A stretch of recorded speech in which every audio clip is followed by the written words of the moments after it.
Irmãos, nós vamos hoje começar um outro parágrafo, um parágrafo que fica em Hebreus 11, 8 a 10. Então vamos ler esse texto, Hebreus 11, de 8 a 10, já vai ser projetado ali, já está lá. E continua então o nosso estudo sobre essa parte, essa porção de Hebreus.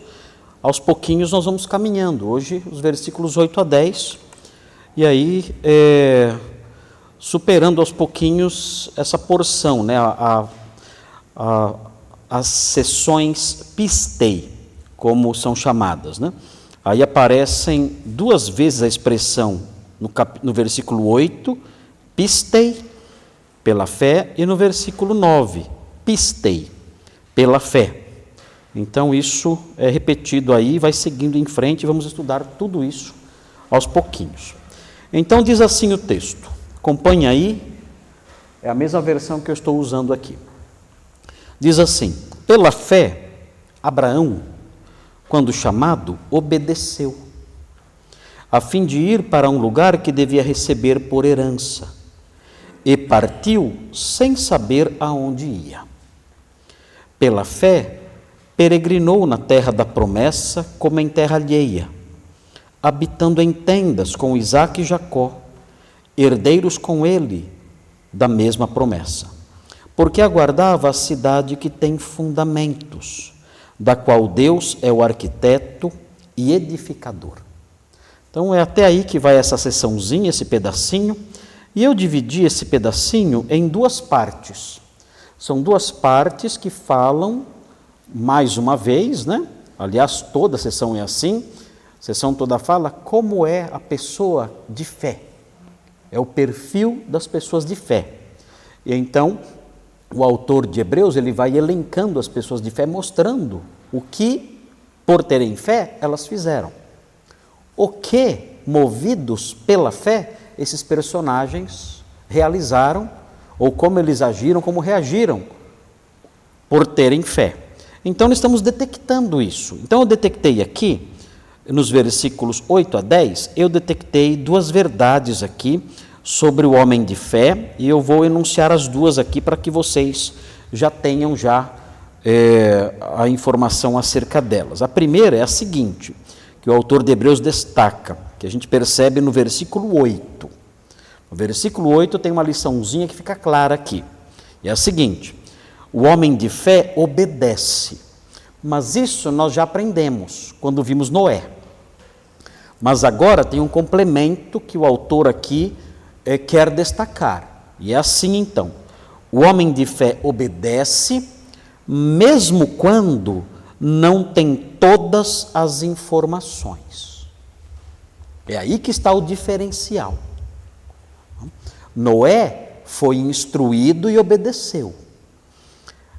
Abraão, ele obedeceu, mas ele obedeceu sem receber muitas informações.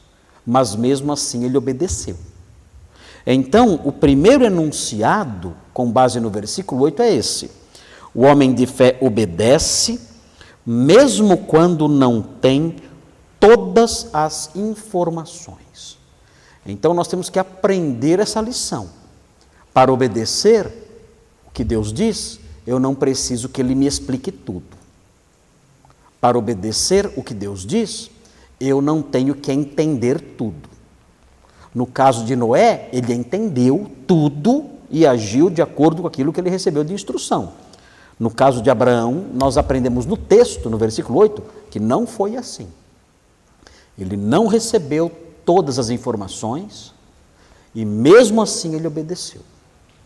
Então, nós temos que olhar para a nossa vida e ver quais são as coisas que Deus manda fazermos e que nós não entendemos, mas que mesmo assim temos que fazer.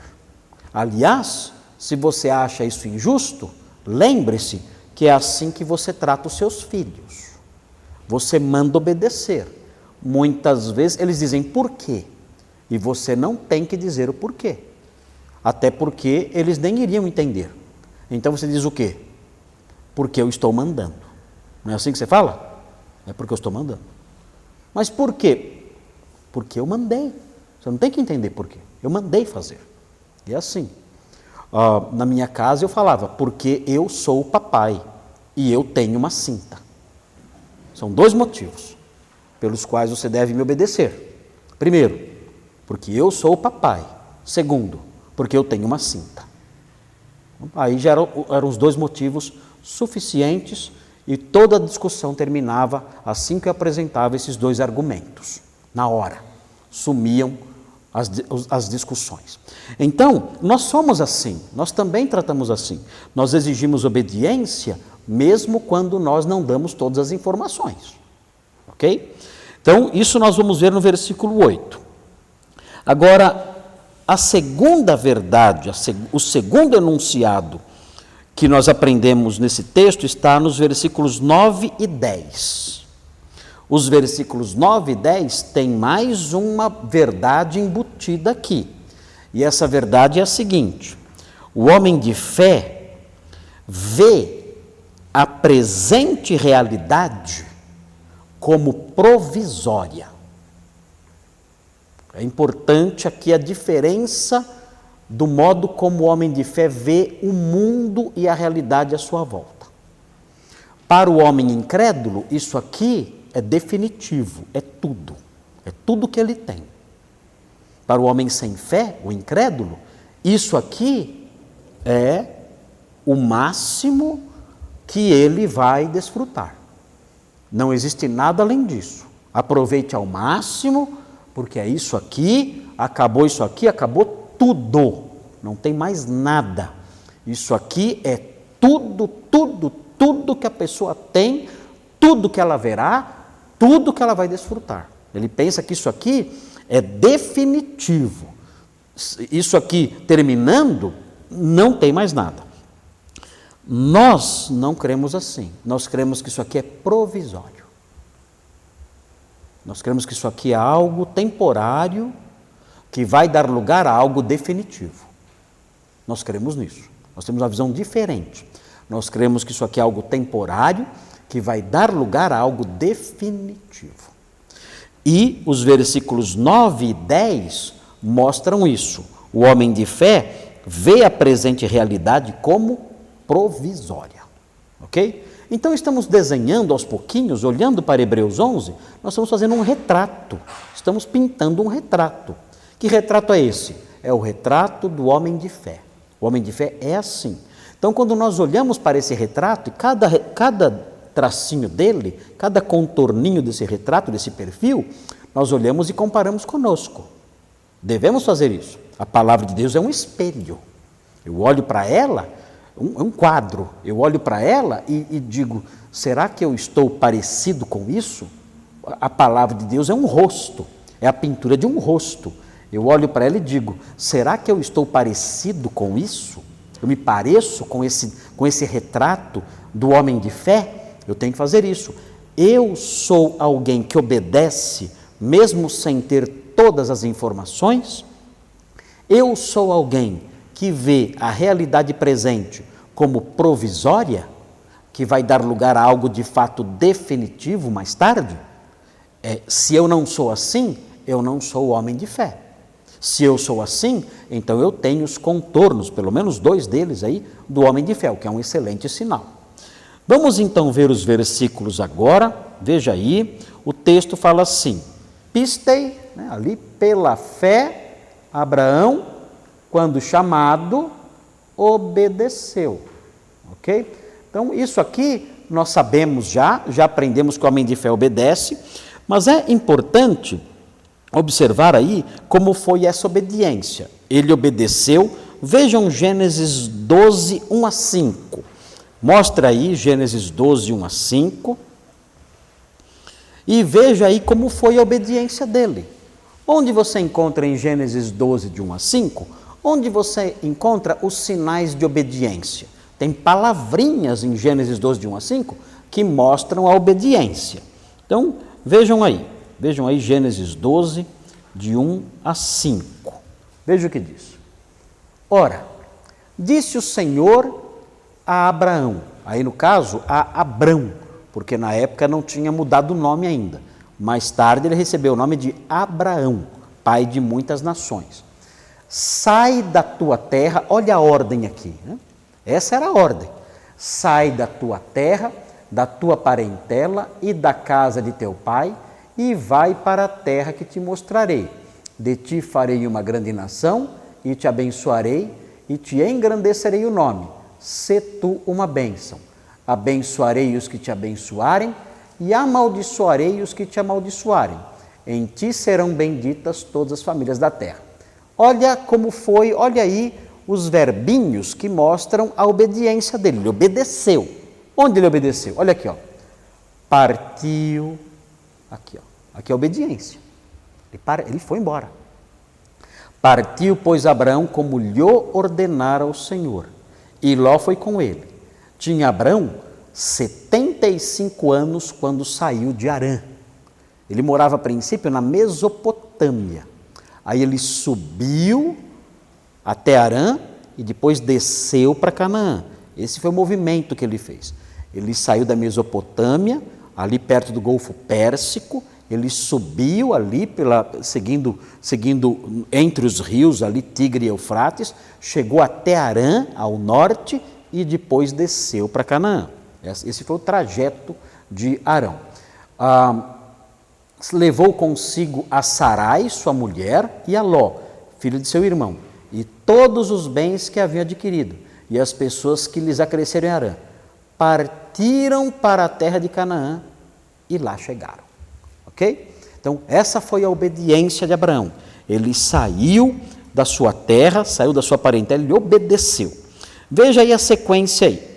Pela fé, Abraão, quando chamado, obedeceu, e veja o que diz: a fim de ir para um lugar que devia receber por herança. Ok? Essa é a expressão que é usada para descrever a terra. Agora, note bem, quando nós olhamos o versículo 13 desse capítulo, veja o que esse versículo fala. Versículo 13, olha lá. Todos estes morreram na fé.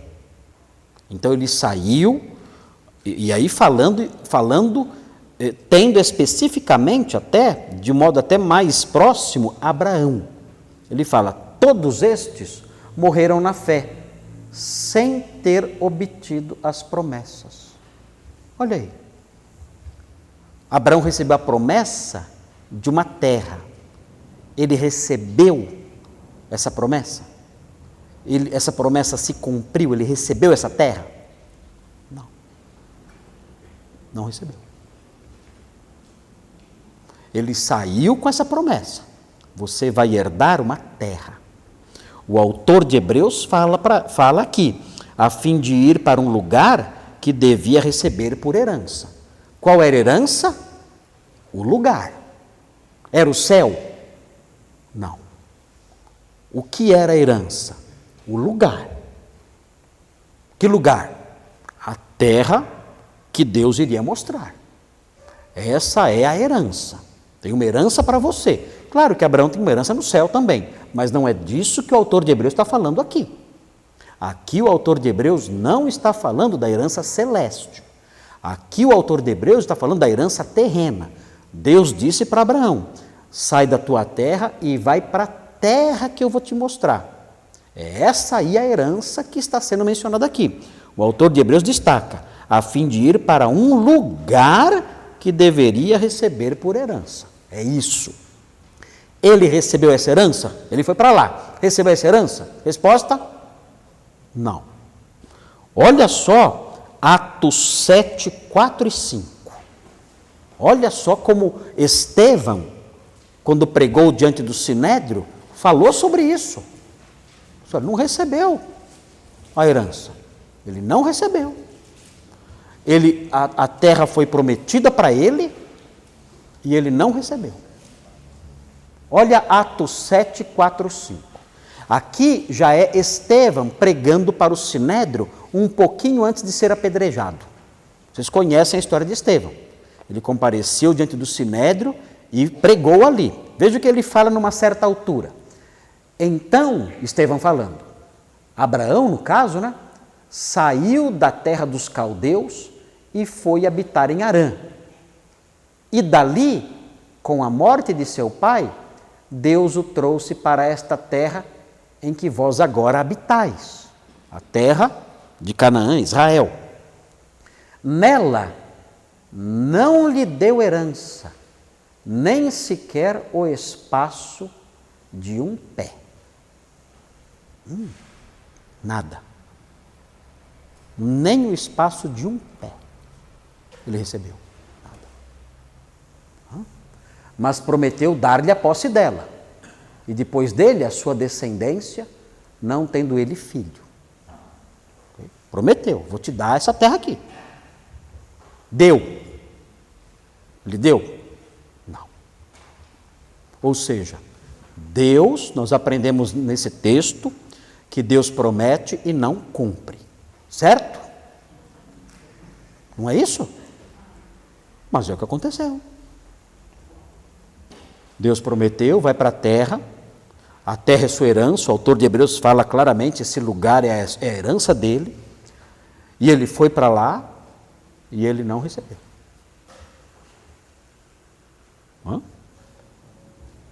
Ou seja, nós aprendemos claramente isso, que Deus promete, mas não cumpre.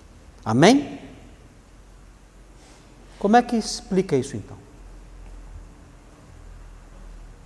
Como é que se explica isso?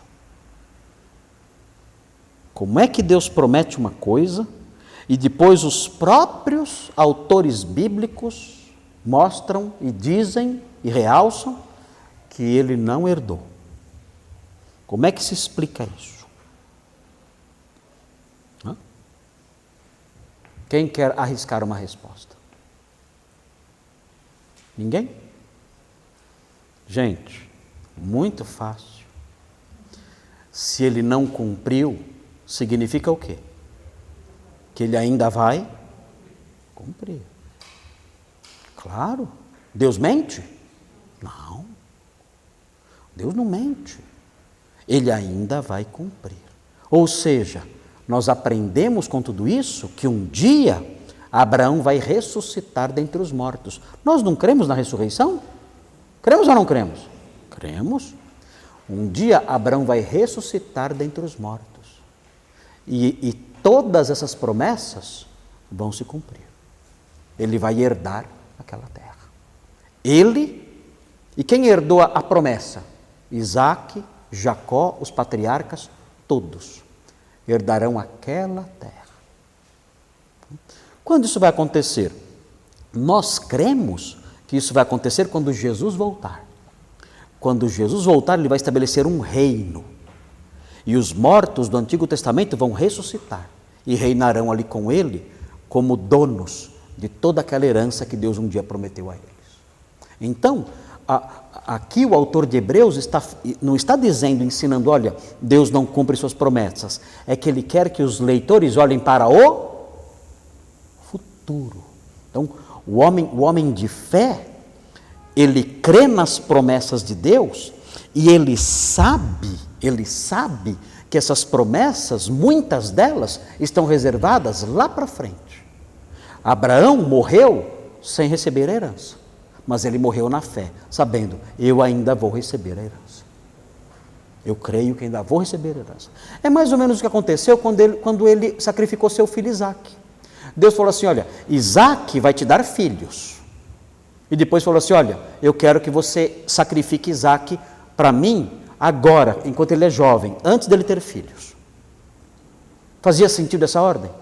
Não fazia sentido. Deus disse, olha, Isaac vai te dar filhos, em Isaac será chamada a tua descendência. E depois Deus falou assim, olha, sacrifique Isaac para mim. Eu falei, tem alguma coisa errada. Ele prometeu que Isaac ia me dar filhos, e agora ele mandou matar Isaac. O que ele com fé concluiu? O autor de Hebreus vai explicar. Ele concluiu que Deus iria ressuscitar Isaac dentre os mortos. Só tem uma saída. Deus mentiu? Não, Deus não mente. Deus prometeu e não vai cumprir? Não, isso não pode acontecer. Então só tem uma solução. Deus vai ressuscitar Isaac. Eu vou sacrificá-lo e Deus vai ressuscitá-lo. Só pode ser isso. E aí foi lá e levantou o punhal. Porque ele tinha certeza que Deus iria cumprir a promessa e que Isaac ia dar filhos para ele. Assim, eu vou matar meu filho, mas eu sei que eu vou descer com meu filho dessa montanha. Porque Deus vai ressuscitá-lo, porque Deus não mente, Deus não falha nas suas promessas. Aqui é meio semelhante a isso. Abraão morreu e morreu crendo, talvez pensando, eu não herdei a terra que Deus prometeu, mas um dia eu vou herdar. Eu estou morrendo, vou morrer, mas um dia eu vou me levantar e eu vou herdar a terra. Então é muito lindo ver isso aqui nesse texto. É muito bonito ver que a promessa envolvia a terra. O texto fala expressamente no versículo 8 sobre ir para um lugar que devia receber por herança. É clara a herança qual é? É a terra, é clara. E ele não recebeu, sinal de que um dia vai receber. Importante isso, muito importante. Todo mundo entendeu isso? Todo mundo entendeu isso? Está claro isso? Ok, aí agora vai chegar na parte que dá base para a nossa lição. A nossa lição está dizendo, o homem de fé obedece mesmo quando não tem todas as informações. É a nossa lição. Veja aí agora a parte que embasa isso, embasa essa verdade. O texto fala assim, a fim de ir para um lugar que devia receber por herança, e partiu, sem saber aonde ia. É nesse pedacinho, partiu sem saber aonde ia, que está o fundamento para essa afirmação. O homem de fé obedece, mesmo quando não tem todas as informações. Abraão partiu sem saber para onde ir. Sai da tua terra. Para onde eu vou? Sai da tua terra. Eu vou mostrar para você para onde você vai. Mas saia da sua terra. Nós não sabemos ao certo quando foi que Deus mostrou onde era para ele ir. Não dá para saber. Quer ver? É um pouco confuso isso. Quer ver? Dá uma olhadinha em Gênesis 12:1. Pode colocar lá 12:1.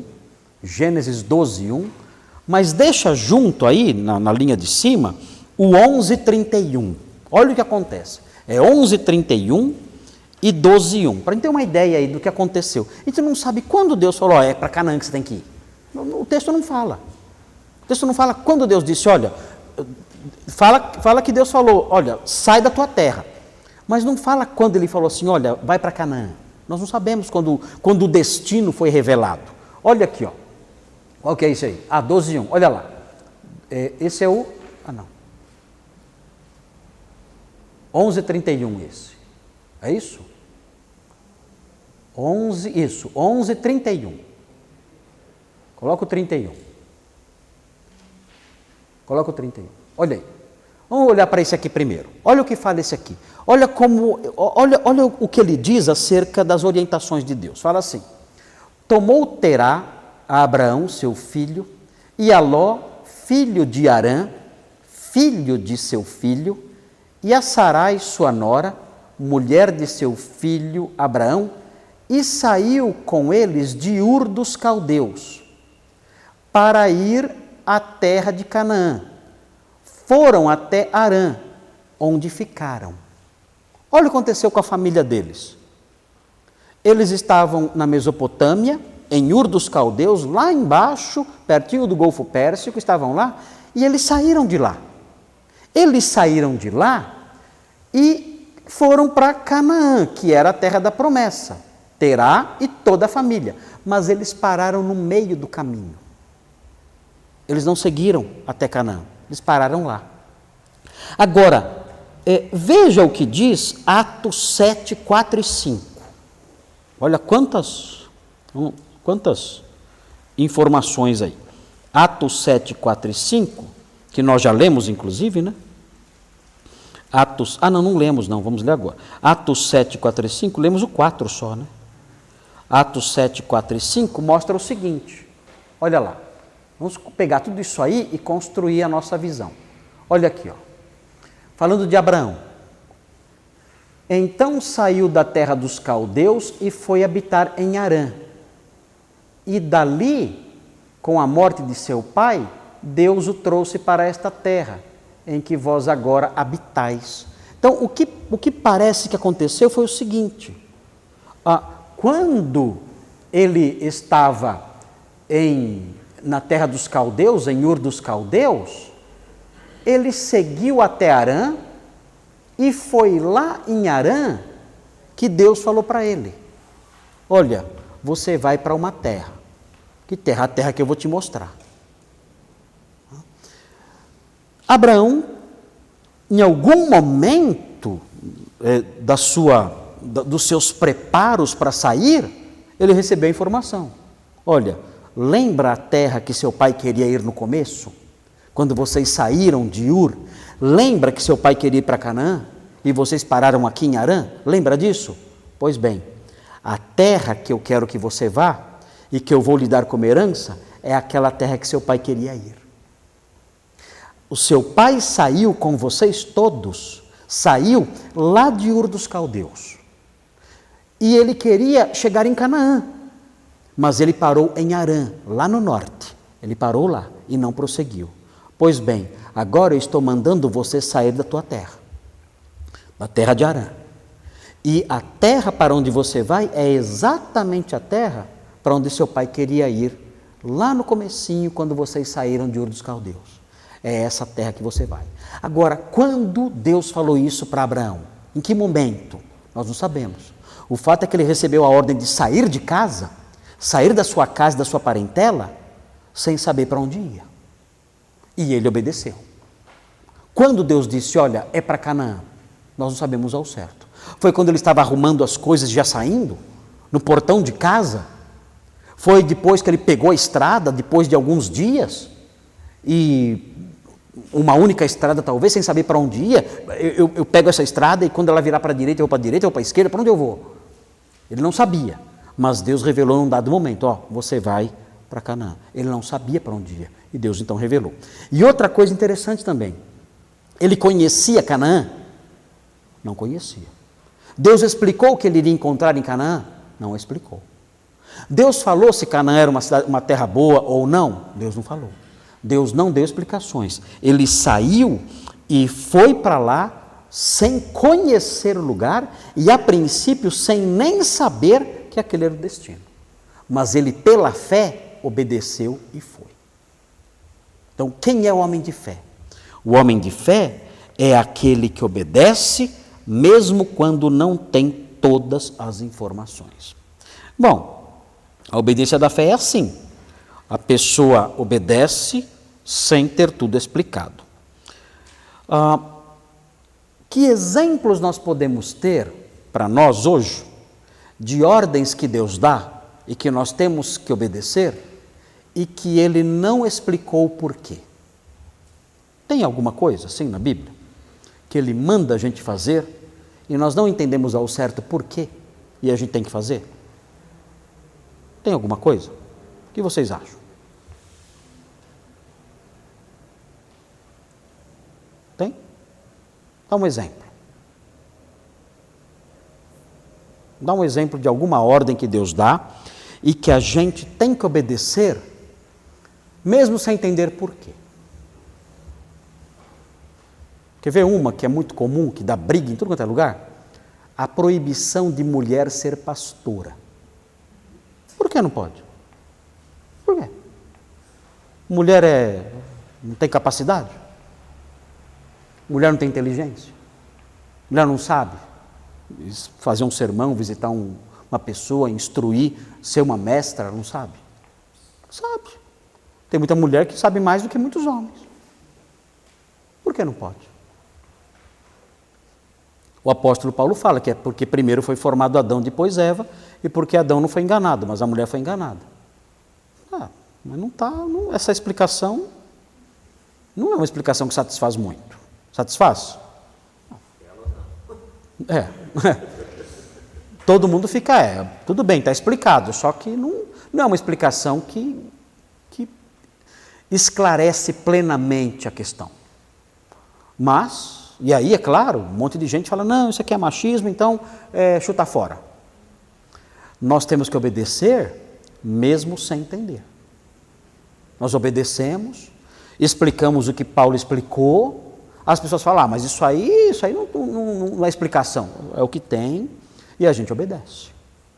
Outro exemplo, por que é proibido largar a esposa e casar com outra? Por quê? Se a pessoa não está feliz, não está feliz. É terrível o sofrimento. E se casando com outra, tudo está certo, tudo dá certo, é uma bênção, é uma alegria, é uma realização muito grande. Por quê? Não pode. Por quê? No passado, Abraão teve lá a esposa e a escrava. Por que não pode continuar tendo duas? 3, 4? Por que não pode? Vou casar certinho, não vou trair ninguém, vou casar direitinho. Por que não pode mais? Porque antes Deus tolerava isso e agora Ele fala, não, isso não pode mais. Nós não entendemos muitas coisas e nós obedecemos. Por que nós temos que orar sem cessar, mesmo sabendo que Deus não muda suas ideias? Por quê? Deus muda suas ideias? Deus muda seus planos? Deus muda o que Ele decidiu fazer lá na eternidade? Não. Por que nós temos a ordem de orar? Se Ele não muda nada. Ele já tem seu plano fixo e não vai mudar. Se Ele mudar, ou Ele muda para melhor, ou Ele muda para pior. Não tem mudança de outro jeito. Todas as mudanças são ou para melhor ou para pior. Todas. Quando eu mudo para melhor ou para pior. Se eu mudo de ideia, eu mudo para uma ideia melhor ou para uma ideia pior. Dá para acontecer isso com Deus? Mudar para uma ideia melhor ou para uma ideia pior? Não dá, porque as ideias dele são perfeitas. Então, por que a gente tem que orar se a nossa oração não vai mudar o plano dele? Por quê? Ele explicou? Não. Ele só falou o quê? Orai sem cessar. Então eu obedeço sem entender. Essa é a postura do homem de fé. Por que eu tenho que evangelizar? A Bíblia manda evangelizar. E fala que as pessoas que serão salvas foram eleitas desde antes da fundação do mundo. Por que eu vou ter que evangelizar então? Se Deus já definiu quem Ele vai salvar. Por quê? E a ordem é, você tem que evangelizar. Por quê? São ordens que Deus dá e que nós não sabemos ao certo motivo dessas ordens. Mas Deus quer que seja assim, então nós fazemos o quê? Obedecemos. Nós obedecemos sem entender. Nós cremos que Ele diz a verdade, cremos que o que Ele fala está certo e nós obedecemos sem saber o motivo. Nós obedecemos. Por quê? Porque nós agimos por fé. Por que a gente tem que frequentar a igreja? Por quê? Para ter comunhão com os irmãos. Tá, mas para quê? Não posso ter comunhão com a minha família em casa? Aliás, dá menos problema do que aqui. Aqui tem uma possibilidade muito maior de dar problema. Pessoas diferentes, não se conhecem direito. A comunhão com os familiares é muito mais intensa, muito mais à vontade, muito mais alegre, talvez até. Dependendo dos familiares, né? Tem familiar que é treta completa. Né? Mas eu poderia então optar. Eu poderia optar. Assim, na minha família é muito mais legal do que na igreja, eu vou ficar na minha família. Eu vou dar ênfase mais à minha família do que à minha igreja. Eu poderia optar, mas não posso optar. A Bíblia fala que eu tenho que ter comunhão com os irmãos e ponto final, é uma ordem. É uma ordem. Por quê? Nós não entendemos essas razões plenamente. Dessas ordens tão claras, mas é assim que tem que ser e nós obedecemos sem saber os motivos plenos disso tudo. Isso é agir como Abraão agiu. Ele partiu da sua terra sem ter as informações todas, mas obedeceu. Pedro. Também explicar e entender por que Deus fez vasos de e vasos de homem. A gente tem que aceitar isso. A Bíblia fala assim, não questione a Deus. ele faz o que ele quer. Então tem que obedecer sem entender. Ele fala, não questione a Deus, ele faz o que ele quer. Então, a obediência do homem de fé é assim. Ele faz as coisas sem saber o porquê muitas vezes. Muitas vezes, ele faz as coisas obedecendo porque Deus deu as razões. Por exemplo, disciplinar filho. Ele fala por quê? Fala, discipline filho, porque você disciplinando, você vai afastar a estultícia do coração da criança. Então agora entendi.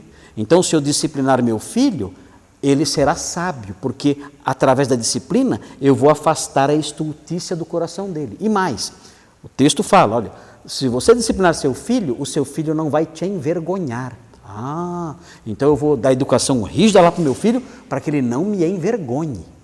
Então tem as razões, então você obedece sabendo as razões. E aí é fácil. Agora, e quando não tem as razões? Está lá a ordem, e você tem que obedecer. É aí que se manifesta a fé, a obediência da fé. É uma obediência de quem não sabe os motivos, mas faz porque a Bíblia manda. Abraão agiu assim e foi considerado um homem de fé. Então essa é uma lição muito importante para nós, porque hoje em dia todo mundo quer explicação de tudo. Tudo tem que fazer sentido, tudo tem que encaixar na cabeça da gente.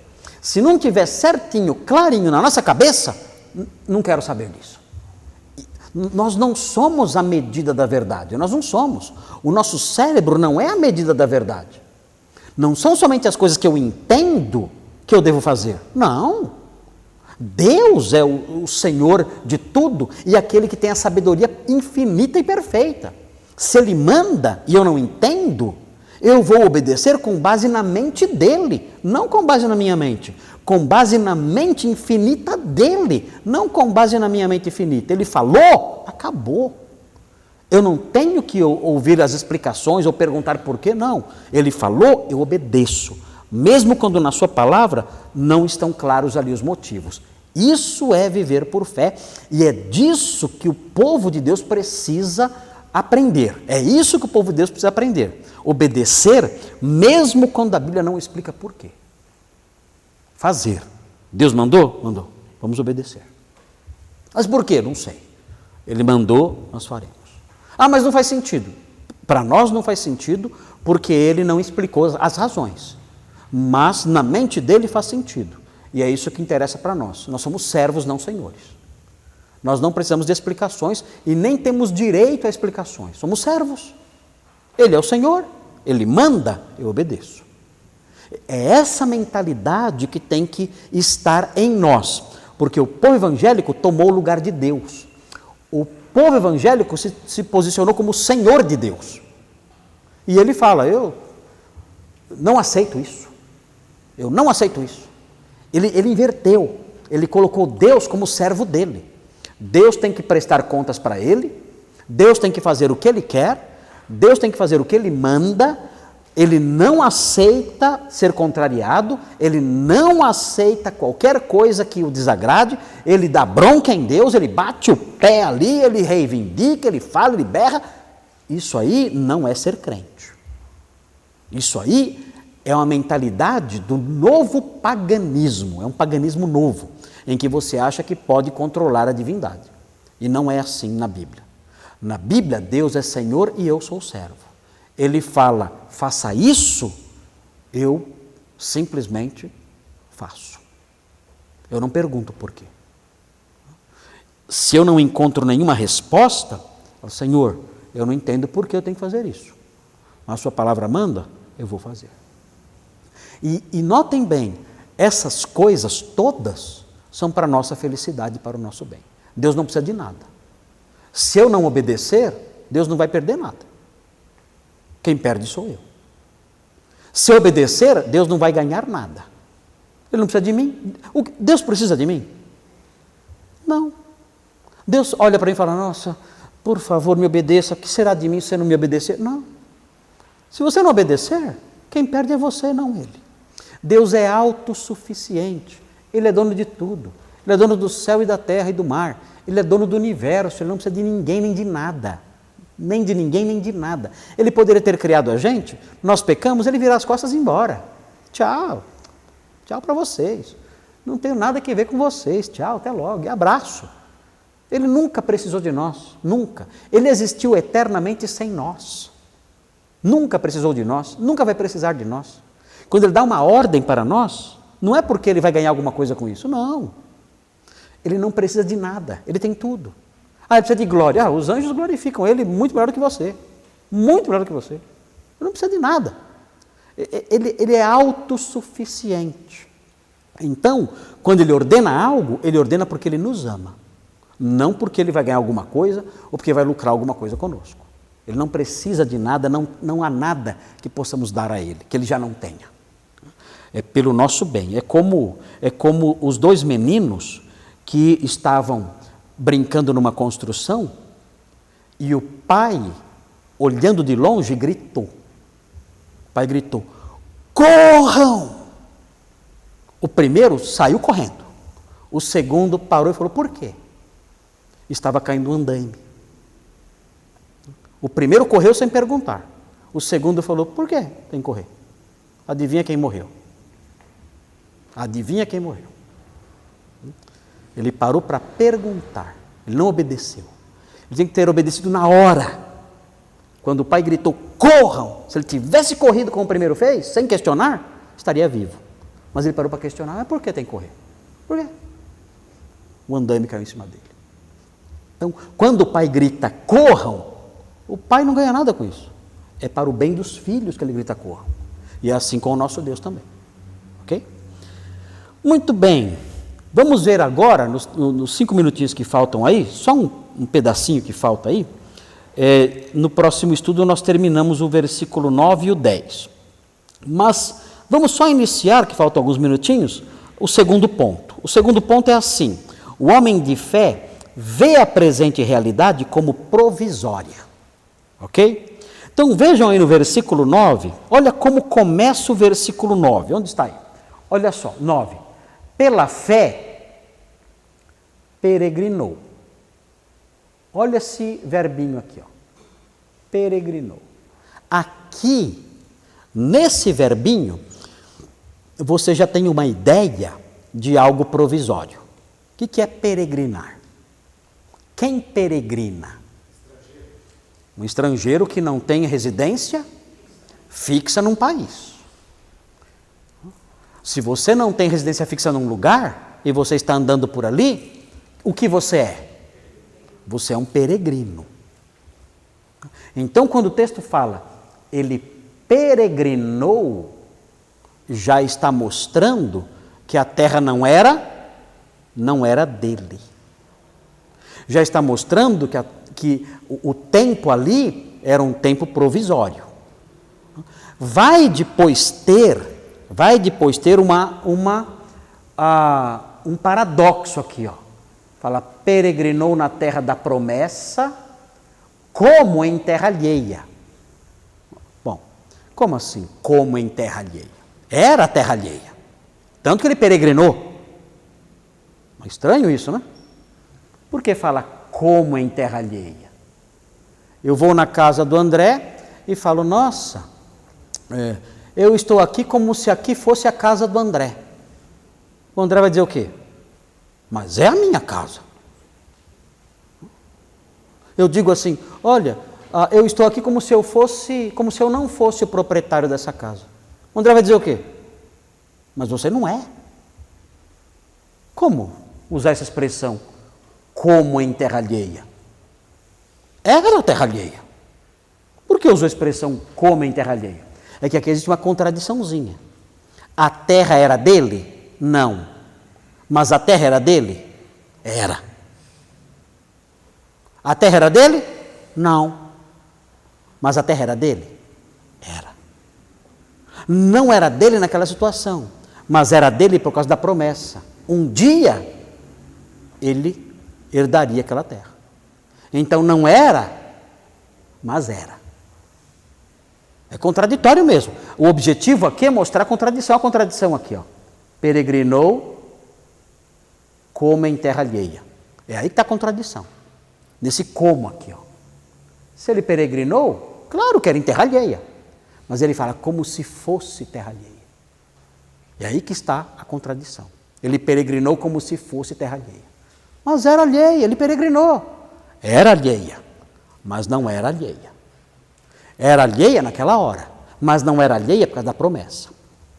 Esse verbinho peregrinar dá essa ideia de algo temporário e provisório. E isso aconteceu com Abraão. Ele peregrinou lá como algo provisório, ainda que um dia ele herdaria aquilo de modo definitivo. Mas olha só como esse verbinho aparece na própria história dele mesmo. Em Gênesis 35, 27. Olha lá, Gênesis 35, 27. Pode colocar lá. Gênesis 35, 27. Onde está? Gênesis 35, 27.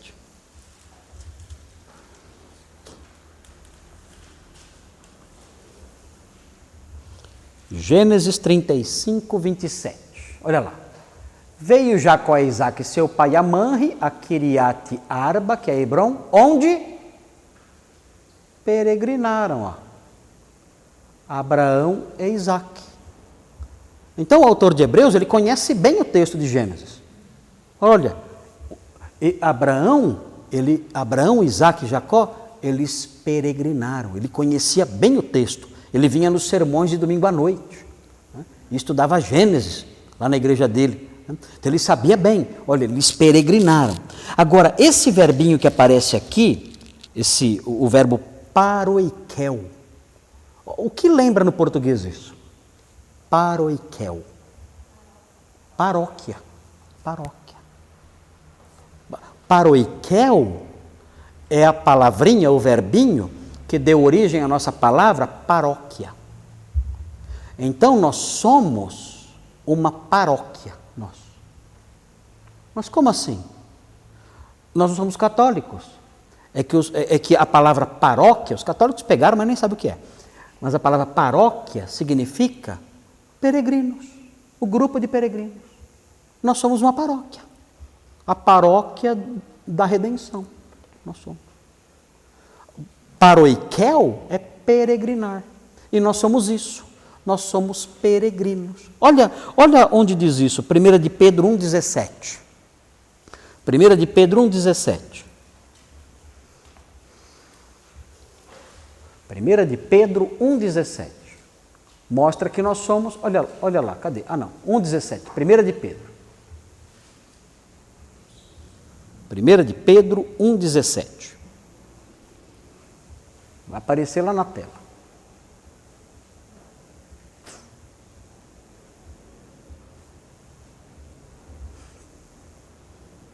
Primeira de Pedro 1,17.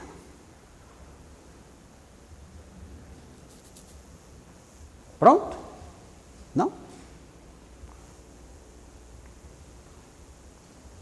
Olha aqui, ó. Ora, se invocais como Pai aquele que, sem acepção de pessoas, julga segundo as obras de cada um, portai-vos com temor durante o tempo da vossa peregrinação. Durante o tempo que estamos aqui paroquiando. Nós estamos paroquiando. É uma peregrinação. Por quê? Aqui não é nossa terra definitiva. Nós somos peregrinos. Somos uma paróquia, um grupo de peregrinos neste mundo. Aqui não é nossa terra, aqui não é nosso país. Então é claro que a gente não vai se sentir bem aqui e à vontade aqui. Aqui não é nosso país. Vejam também o 2,11.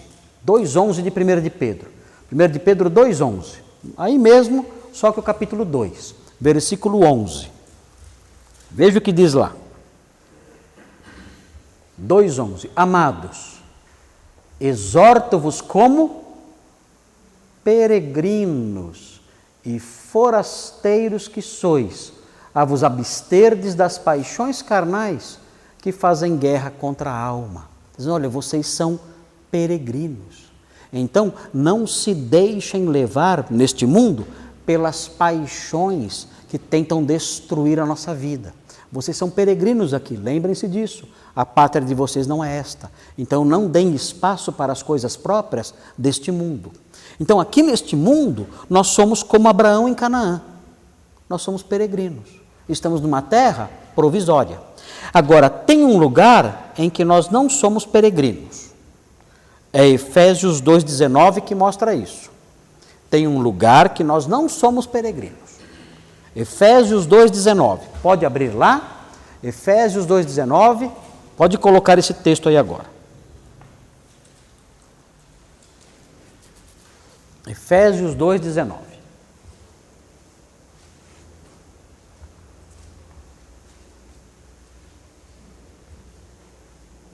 Olha o que fala aí. 2,19. Olha aí. Assim, olha aqui, ó. Assim, já não sois estrangeiros e peregrinos. Como não? Então, somos estrangeiros e peregrinos ou não somos? Olha o que ele está falando. Mas concidadãos dos santos, e sois da família de Deus, no que diz respeito à comunidade do reino, nós não somos peregrinos, nós não somos estrangeiros. Dentro do país do Senhor, dentro do reino de Deus, nós não somos peregrinos. Aí é a nossa pátria mesmo. Então, olha aqui, ó. Já não sois estrangeiros e peregrinos, mas concidadãos dos santos. Dentro do reino de Deus, vocês não são estrangeiros, vocês não são peregrinos. Vocês eram estrangeiros dentro do reino de Deus. Agora que vocês creram em Cristo, vocês não são mais. Então, quando alguém chega na nossa igreja e ele não é crente, o que ele é aqui? Um estrangeiro. Ele é de outro reino e ele está aqui conosco. Ele vai ficar? Ele não se sente bem. Não é o país dele. Não é a língua que ele fala. Não são os costumes dele. Não são os valores dele.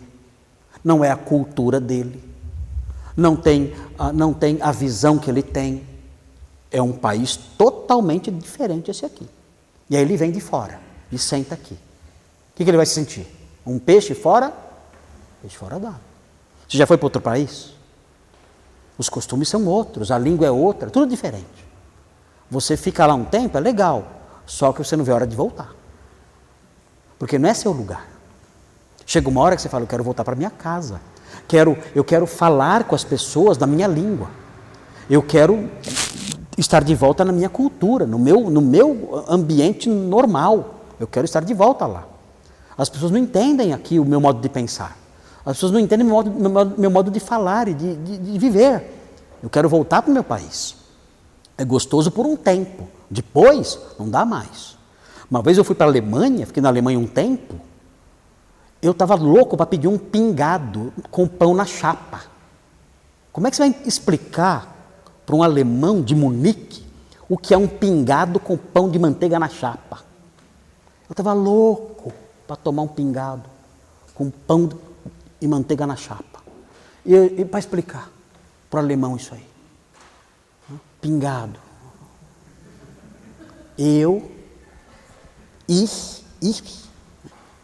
Não tem pingado, não existe isso. Eu consegui lá misturar um leite com café lá, mas nem se compara com o que era aqui. Quando eu cheguei ao Brasil, a primeira coisa, fui na padaria, ó, um pão na chapa e um pingado. Na hora, nossa, que alegria, que alegria. Não vi a hora, porque lá naquele país eu era peregrino, estrangeiro, não era meu lugar ali.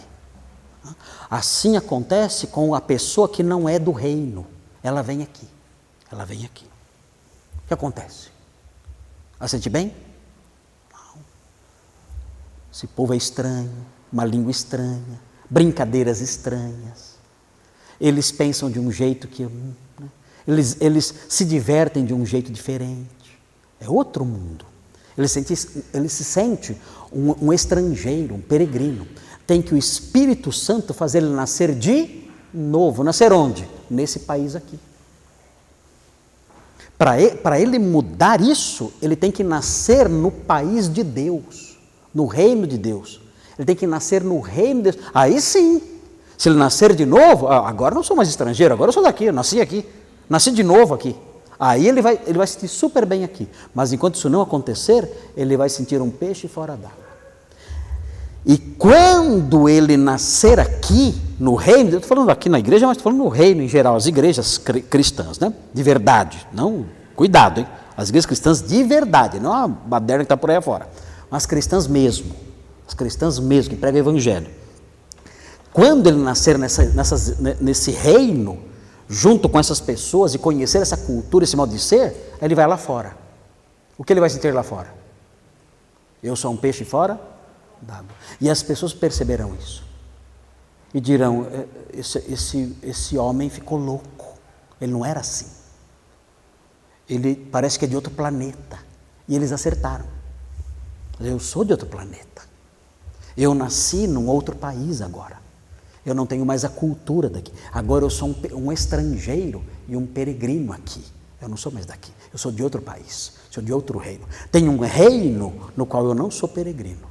Tenho um reino no qual eu não sou estrangeiro. Mas vocês não conhecem esse reino. Vocês não conhecem esse país. Então isso acontece. Isso acontece na realidade de quem se converte. Então por isso a Bíblia usa essa palavra. Palavra estrangeiros e peregrinos. Que é a mesma palavra que aparece em Hebreus 11:9. Abraão peregrinou. Ele era um estrangeiro ali naquela terra. Numa terra que um dia seria dele, mas estava ali provisoriamente, porque algo definitivo viria depois, que está no versículo 10, que veremos na semana que vem, quando estudarmos o restante do texto. Ok, muito bem. Na semana que vem, ou na outra, não lembro agora qual que é nosso calendário, nós veremos que o homem de fé, vamos continuar vendo isso, que o homem de fé vê a presente realidade como provisória. Aí nós vamos acabar o versículo 9 e o versículo 10. Muito bem, vamos fazer oração então para encerrar. Como nós deveríamos orar agora? Qual seria o nosso pedido agora? Diante do que nós estudamos hoje aqui, diante dos versículos 8 e do comecinho do 9. Qual seria a nossa oração? Oi? Não entendi. Como assim? Viver pela fé como? Obedecer, mesmo quando não temos todas as informações. Esse é o primeiro aspecto. Obedecer, mesmo quando não temos todas as informações. Esse é o ponto mais difícil hoje em dia no meio cristão. É entender isso. Que o homem de fé obedece, mesmo quando não compreende tudo. Isso é viver pela fé também. Ok? Vamos pedir isso a Deus, que nos ajude nisso, né? Que obedeçamos em qualquer circunstância. Oremos. Senhor Deus, muito obrigado por esses versículos. Nós queremos pedir que o Senhor nos ajude, para que nós obedeçamos como pessoas de fé. Obedeçamos mesmo quando não entendemos as coisas. A nossa mente é limitada e a sua palavra não revelou tudo a nós, até porque não suportaríamos. O Senhor, no seu amor, revelou somente aquilo de que necessitávamos. Mas há muitas ordens na sua palavra que nós não entendemos. E olhamos para essas coisas e nos questionamos, por que temos que fazer essas coisas? Ajuda-nos, Senhor, a discernir tudo isso, a saber quais são as ordens do Senhor que não são explicadas. E diante delas que nós possamos obedecer como servos que somos, sabendo que não temos conhecimento infinito, mas o Senhor tem, e sabendo que tudo que o Senhor manda que façamos, o Senhor manda que façamos, porque o Senhor nos ama, é para o nosso bem, para a nossa felicidade. Ajuda-nos a compreender isso, para que vivamos como pessoas de fé de verdade.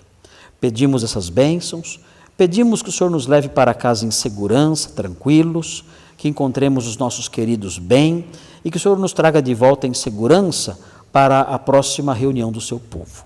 Pedimos essas bênçãos em nome de Jesus. Amém.